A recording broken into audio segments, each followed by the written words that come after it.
Olá pessoal, vamos então começar o nosso segundo bimestre com um assunto novo, né? Esse é um assunto completamente novo para vocês, que é o conjunto dos números complexos, certo?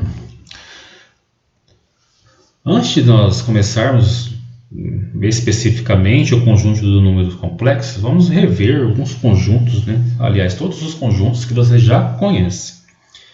Então vamos lá. Quais os conjuntos numéricos que já conhecemos? Então, lá no ensino fundamental, foi apresentado para vocês o conjunto dos números naturais, né? Esse conjunto dos números naturais, ele é formado por quem? Por 1, 2, 3, 4, 5 e assim por diante, tá? Bom, professor, está faltando zero aí.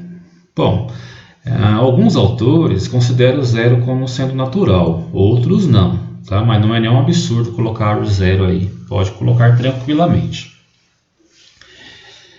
Então vamos lá. Bom, então lá no início da civilização, né, trabalhando um pouquinho de história e matemática, foi surgido o primeiro conjunto numérico, que é o conjunto dos números naturais. Com o passar do tempo, esse conjunto já não satisfazia todas as necessidades da civilização. Então surgiu os números inteiros. Né? Quem são os números inteiros? São os naturais, mais os números negativos. Né? Então vamos aqui, ele vem do menos negativo, menos 3, menos 2, menos 1, 0, 1, 2, 3 e vai para o infinito positivo, certo? Mas, não é? Com o passar do tempo, esses números naturais e inteiros não satisfaziam mais todas as necessidades. Então foi aí que surgiu os números racionais, certo? É claro, pessoal, que antes dos números inteiros vocês trabalharam com os racionais, né, positivos, tá? Mas vamos lá. Então, quem faz parte desse conjunto? São todos os números que podem ser escritos na forma de fração, tá? Ou seja, qualquer natural você consegue escrever na forma de fração, qualquer inteira você também consegue escrever na forma de fração. Então, são os números, ó, 0,25, né? Quem mais? 1/8, quem mais? Uma dízima periódica qualquer. Então, esses são os números racionais. Tranquilo? Bom, aí transcorrendo, né, o tempo, verificou-se que também esses três conjuntos já não eram suficientes. E então surgem os conjuntos dos números irracionais. Tá? Esse conjunto dos números racionais, né, nele estão o π, o raiz de 2, raiz de 5 e muitos outros aí, infinitos outros números. Certo? E a união de todos esses conjuntos, não é? Que vocês já conhecem todos, é esse conjunto mais amplo que chamamos de reais. Certo? Ainda podemos dizer que o conjunto dos números reais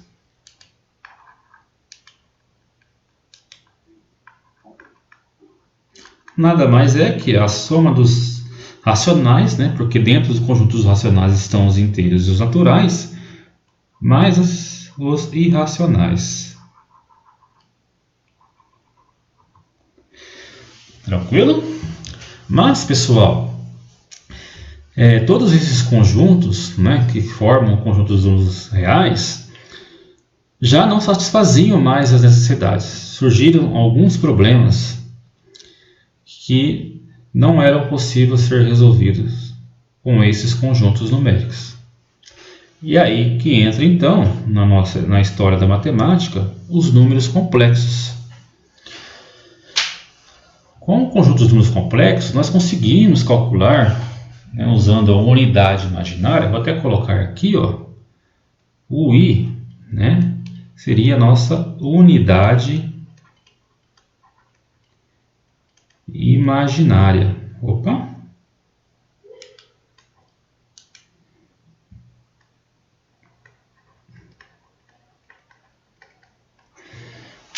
Ah, professor, quanto que vale esse i? Bom, esse i, ele vale a raiz quadrada, né? Ele é igual a raiz quadrada de menos 1. Vamos ver no que isso nos ajuda. Com o surgimento dos números complexos, muitos problemas que estavam travados passaram a ter soluções, né? Usando esse carinha aqui, ó, o i. O número complexo ele é composto por uma parte real e uma parte...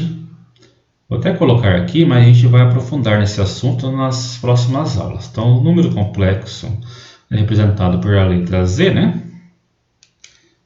Tirar esse tracinho aqui para não confundir com o conjunto dos inteiros. Então, ele é o Z igual ao A mais B vezes I, onde o A é a parte real e esse Izinho aqui a parte imaginária. Tranquilo? Então, vamos lá, vamos deixar para tratar disso posteriormente. Então, ó, como a gente pode usar esse i e no que ele nos facilita a calcular esse tipo de raiz quadrada com um número negativo dentro? Vamos supor o seguinte, nós temos aqui, ó, raiz de menos 4. Tranquilo? Bom, eu posso reescrever essa raiz de menos 4 como sendo raiz de 4 vezes menos 1, certo? Porque 4 vezes menos 1 é menos 4, não alterei nada. Feito isso, eu posso decompor essa raiz aqui usando uma propriedade muito conhecida de radiciação em duas raízes. Eu posso reescrever isso aqui como sendo raiz de 4 vezes a raiz de menos 1. Aí ficou fácil, né, pessoal? A raiz de 4 é 2. E a raiz de menos 1, quem é? É i, a nossa unidade imaginária. Então, a raiz de menos 4 nada mais é que 2i. Tranquilo? Beleza, né? Vou apagar isso daqui e resolver esses 3 exemplos, para ver se fica mais clara a nossa explicação. Vamos lá? Raiz quadrada de menos 25. Então, raiz quadrada de menos 25, eu posso reescrevê-la como sendo raiz de 25 vezes menos 1, né? Pois 25 menos 1 dá menos 25. Usando a propriedade de radiciação, eu posso decompor esses produtos aqui dentro da raiz em duas raízes. Então, raiz de 25 vezes a raiz de menos 1. Quase pronto, né, pessoal? A raiz de 25 é 5. E a raiz de menos 1 é o nosso i, a nossa unidade imaginária. Beleza? Vamos mais um probleminha? Mais um exercício? Então, raiz quadrada de menos 36, eu posso reescrever isso como sendo raiz quadrada de 36 vezes menos 1. Posso reescrever isso aqui como sendo um produto de duas raízes. Então, raiz quadrada de 36 vezes raiz quadrada de menos 1.